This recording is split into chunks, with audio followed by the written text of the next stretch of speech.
Hi, welcome to Wednesday. Today we're going to talk about people that you go to get readings done. So I'm talking about people that possibly use tarot cards and things like that. So that's what we're going to be talking about today. Let's start with tarot cards. But I'm going to say cards in general because there are tarot cards, but some people use playing cards. It doesn't really make any difference as long as you're comfortable with the person that you're with. Now, I'm going to back up here for a second. Anybody that is actually using the tarot cards, in other words, the reader, not who is getting the reading, but who you go to. Here's a little thing that maybe some of you don't know. When you buy a new deck of tarot cards, or you're using a regular deck of cards to do readings for people, you have to make them your cards, which means when you bring them home, whether you bought them used or new, you have to put them under your pillow for 3 days and sleep on them. You have to make them your cards. The other thing that you have to do is anything that any medium or psychic uses to do a reading for somebody, if your client is touching whatever it is that you're using to focus on, your cards, you have to cleanse those on a fairly regular basis. Think about it. You're handing the deck of cards to somebody and you're saying shuffle. So they're in their hands. Or even if you do the shuffling, they're still picking out the cards. So the bottom line is your client's energy is getting on those cards. And if it was a quick reading and everybody seemed to be, or the person seemed to be pretty up, and then I really wouldn't worry about it. But if you're doing somebody that seemed to be fairly negative or cranky or crabby, or just plain not happy, you really need to cleanse your cards in between doing your clients. Some readers that are really busy will have more than one deck of cards. So one deck is in its bag with maybe some sea salt to get any energy off, or the other thing that you're supposed to do is you're just not supposed to throw the cards back in a deck and throw them on your dresser or your desk. You're supposed to actually wrap them up in a cloth. People usually use silk. So that's the thing with tarot cards. People that use a pendulum. Now, there's very elaborate pendulums out there, but I've already seen people just take off their necklace and use whatever was hanging on their necklace to make the pendulum go back and forth or in a circle. Again, it's really, it's the energy that they're picking up on from whoever they're doing the reading. And I think dowsing rods are a lot like pendulums, because I think you could feel the energy when somebody is outside dowsing a ground looking for whatever it is they're looking for. For the person that's getting the reading done, go to somebody that's recommended. Do not look in the phone book. Do they still have phone books? I don't know. But you don't want to do it in a phone book or someplace where people do a lot of heavy advertising. Let's face it, anybody that does the advertising, they put in that ad what they want to say. They're paying for it. So just from experience, I wouldn't always go along with 100% of what you see in an ad in a telephone book. Your best way to find somebody is recommendation from somebody that has gone to that person and is totally happy with the reading, the information they got, how much knowledge they had. You have to remember, anything that anybody does, whether it's the runes or cards or the pendulum, it's interpretation. It's what the reader is picking up on.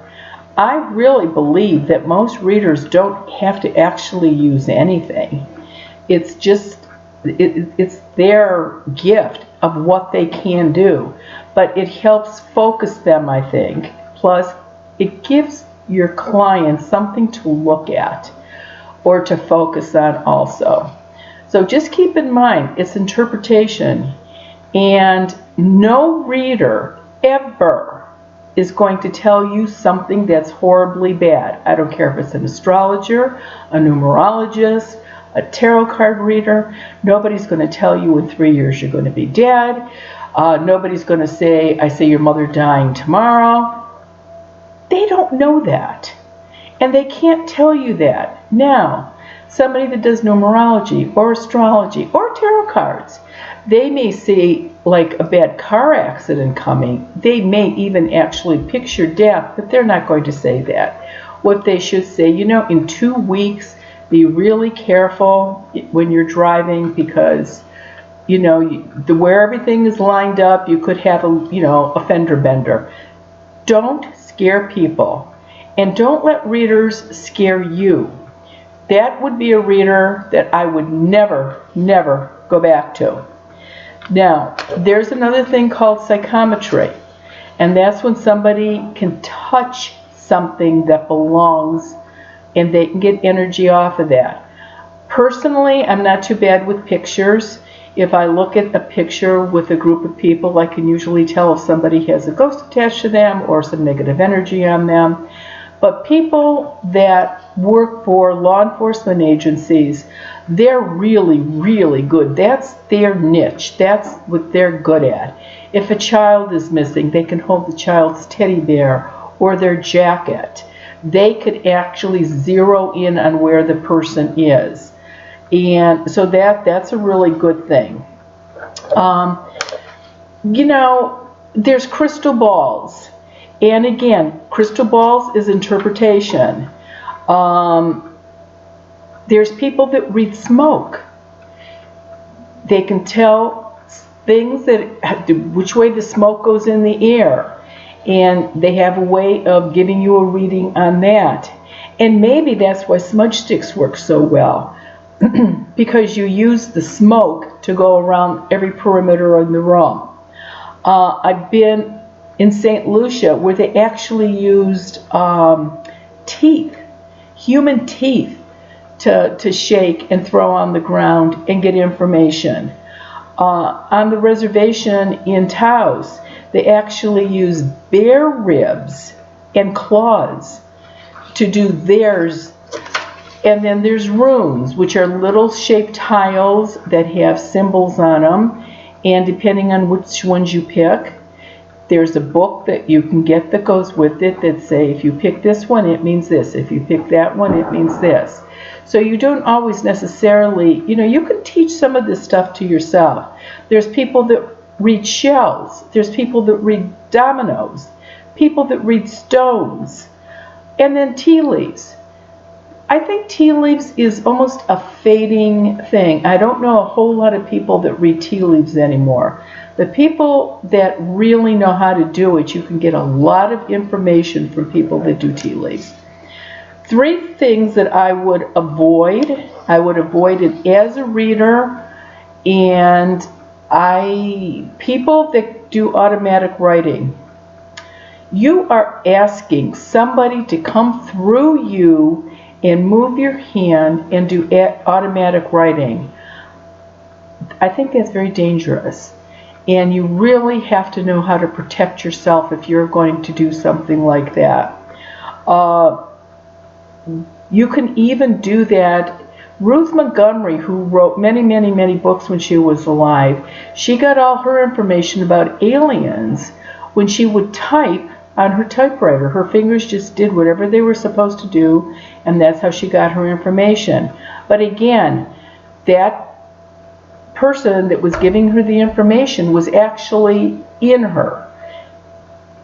I personally, no one's getting in my body that I didn't invite.